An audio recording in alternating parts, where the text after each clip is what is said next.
नागहां अचानक बर्बाद किया जाएगा और उसका कोई चारा। Very dangerous, very strict words.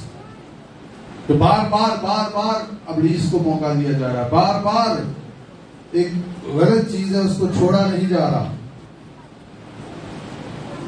तो फिर अचानक तूफान उठते हैं, डिस्ट्रक्शन आती है, तबाही आती है, बर्बादी आती है।